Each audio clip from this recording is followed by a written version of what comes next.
Hey guys, happy Friday. Apologies I missed last week. I was down in Melbourne for the surprise birthday of a very good friend of mine. It was his 80th birthday. He's a guy who pretty much helped grow my business in the early stages, and I wouldn't be where I am without him. Pete, happy birthday. It was great to be able to celebrate with you last week. All right, this week we are going to talk about some of the coming changes or upcoming changes that may have already been legislated. We've had a change in government, and so we're going to talk about things that are on the cards, things that we need to be aware of, or just having some knowledge about how things are playing out. So, expected changes with the new government. With the new change of government, let's take a look at some that are likely and some that are going to happen regardless.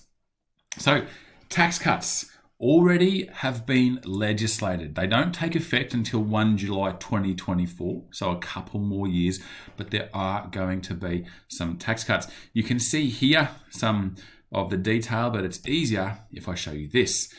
Currently, our marginal rate of tax system, 0 to 18,000, no tax, 18 to 25, 19%, so on and so forth, until if you earn above $180,000, you pay 45% on every dollar. Now, I've told you guys this a few times. If you earn $120,000, you don't pay 37%. You pay nil on the first 18,200.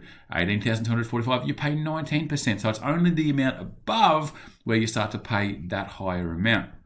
From 1 July 2024, a bit over 2 years away, same first 0% up to 18,200. Same next amount, 18 to 45 at 19%. We've missed this whole section. We go 45 to 200 is at 30%, and then 200 above 45%, plus Medicare leverage, plus Medicare levy, plus the Medicare levy surcharge. Okay, that's happening. The low and middle income tax offset. It's an offset which can help to reduce the tax you pay. Remember, I always talk to you about the stimulus packages that the government give you. Sometimes they'll just give you cash. Sometimes they'll change the interest rates. Sometimes they'll put in an offset like this so it reduces the amount of tax you pay.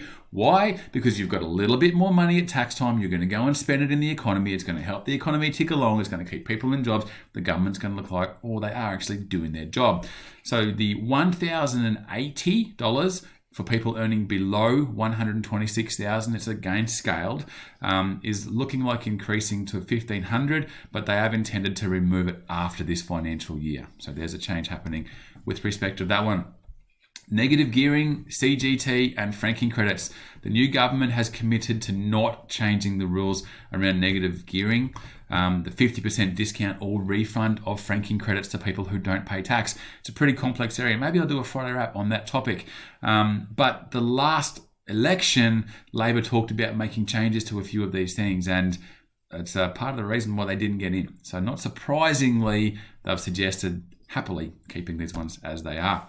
Super was always going to change. We're going to gradually increase up to higher rates. Currently, we're at 9.5%. Sorry, 10%. It was 9.5% for a long time.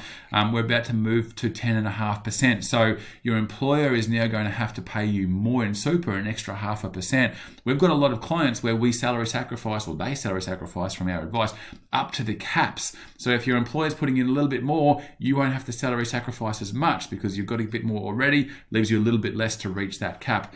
And super will be payable for all employees. Previously, employers didn't have to pay if you earned less than $450 a month. Now, which is great, I love it, they've got to pay super for everybody. First home buyers. The new government Help to Buy scheme, intended to help first home buyers to buy a home. It is looking hard work to be able to get yourself into your first home these days. Not yet legislated, but some of these details can only be for your first property, and it must be a principal place of residence. You must be over 18 and earn less than $90,000 for an individual or $120,000 for a couple, and you must have saved some of the deposit, 2%. Some more details. They will purchase up to 40% of the new property or 30% of an existing property.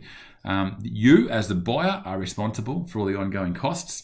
The home buyer can choose to purchase some or all of the government's share when they are financially able to, so gradually you can buy back what the government owns of your property. If the home buyer's income rises above the threshold, then they will be required to start to repurchase the government share of their property. If the property is sold, the government is entitled to their proportion of the proceeds from the sale. All fair enough. If it was somebody else going in, the rules would be the same. And that's it. A few changes coming. Not so bad. The new government, we'll give them time to see how they go. Some love them, some hate them. Nothing we can do about it. Anyway, guys, that's this week's Friday wrap. Last week, I finished by saying if you've got any questions that you want me to answer, there was a couple of emails that came in, so we're going to be doing those as well. June is all about the end of financial year, things you need to be taking into consideration leading into the financial year to kick off the next one or finish off this one, so we'll be covering topics like that as well. Anyway, as always, have a great weekend, and I'll see you next Friday.